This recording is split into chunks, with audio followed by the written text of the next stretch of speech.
23 చిత్ర unit బృందం ఒంగోలులో సందడి చేసింది. కథానాయకుడు రాయపాటి తేజ, కథానాయిక తన్మయి, దర్శకుడు రాజ్ రాచకొండ తదితరులు ఈ చిత్రం ప్రదర్శితమవుతున్న గోరంట్ల సినిమాస్ ను సందర్శించారు. సమాజంలో ప్రతి ఒక్కరిని ఆలోచింపచేసే చిత్రమిదని ప్రేక్షకులు ఆదరించాలని విజ్ఞప్తి చేశారు. మల్లేశం అనే తన తొలి సినిమాతోనే జాతీయ అవార్డు దక్కించుకున్న రాజ్ రాచకొండ దర్శకత్వంలో తాను కథానాయకుడిగా పరిచయం కావటం సంతోషంగా ఉందని హీరో రాయపాటి తేజ తెలిపారు. అనంతరం చిత్ర యూనిట్ ప్రేక్షకులతో కొద్దిసేపు ముచ్చటించారు.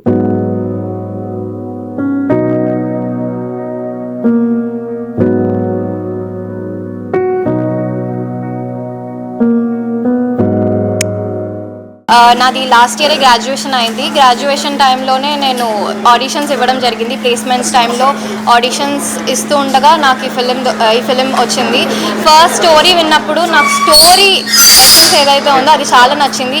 ఇది ఒక ఆడియన్స్కి కంపల్సరీ ఇలాంటి ఫిలిం రీచ్ అవ్వాలి అన్న థాట్ ఉండే. నేను ఈ ఫిలింలో యాక్ట్ చేస్తానో లేదో ఐ డిడ్ంట్ నో ఆ టైంలో, but I really wanted to do. కానీ స్టోరీ మాత్రం పక్కా అందరికీ రీచ్ అవ్వాలి అన్న నమ్మకం నేను స్టోరీ విన్నప్పుడే నాకు అనిపించింది. అండ్ దెన్ ఈ స్టోరీలో వీ హ్యావ్ కవర్డ్ 3 టాపిక్స్ మేజర్గా. ఒకటి వచ్చేసి క్రిమినల్ రిఫర్మేషన్, దాని గురించి. అంటే మనము క్రిమినల్స్ అనే వాళ్ళు క్రైమ్ చేస్తారు, తెలిసి తెలియక క్రైమ్ ఎవరో కొంతమంది చేస్తూ ఉంటారు, కానీ వాళ్ళు జైలుకి వెళ్తారు. దాని తర్వాత ఏం జరుగుతుంది, వాళ్ళని మనం క్రిమినల్స్ అని గుర్తు చేస్తూ ఉంటే వాళ్ళు ఇంకా అదే థాట్ ప్రాసెస్లో ఉంటారు. వాళ్ళని చేంజ్ చేయడం అనే సబ్జెక్ట్ చాలా ఇంపార్టెంట్. దీని గురించి మాట్లాడుతున్నాం. అండ్ సోషల్ జస్టిస్ గురించి మాట్లాడుతున్నాం. అండ్ 90sలో ప్యూర్ లవ్ స్టోరీ ఇవాళ రేపు మిస్ అవుతుంది కంటెంట్ మనకి. ఈ love story 90s love story first నుంచి కూడా అమ్మ ఇప్పటిదాకా కూడా ఒకరి కోసం వెయిట్ చేస్తుంది, దాని గురించి మాట్లాడుతున్నాము.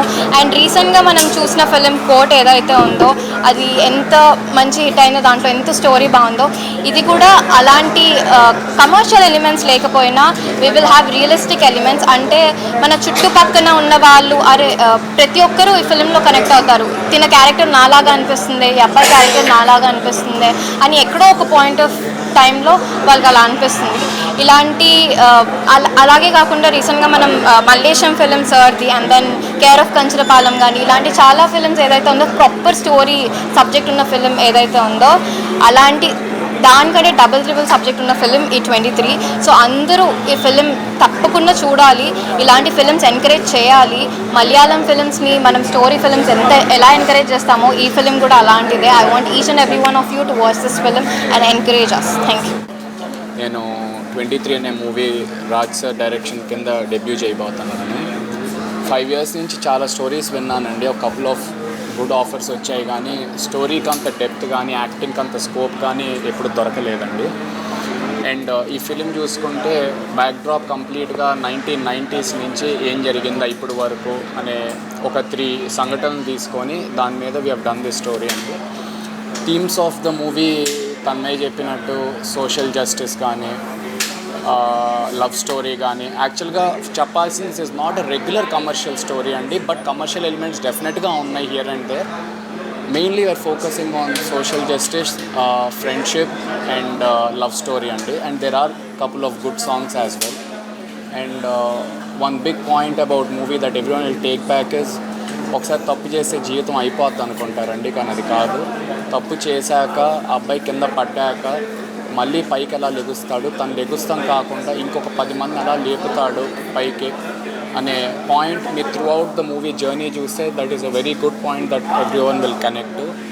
And this is not a pure entertainer అండి, but we will definitely engage you and will definitely touch few hearts అనే థాట్తో and we have put our 100% in this. And that is what we are expecting. And please support small movies, support movies like us which are very realistic to the core. ఇక్కడ గాల్లో fights ఏముండవండి. It's a very realistic movie. మన ఇంటి పక్కన జరిగితే ఎలా ఉంటుందో ఏమైనా సిచ్యువేషన్ కానీ సినారియో కానీ మేము చూడటానికి కూడా అలానే ఉన్నాం సినిమాలో. సో కొంచెం it's going in a very realistic way. So please support us. Thank you. Direction wise 3 films చేశాను. 2019లో మల్లేశం, 23లో హిందీ ఫిల్మ్ 8 AM మెట్రో, మళ్ళీ ఇప్పుడు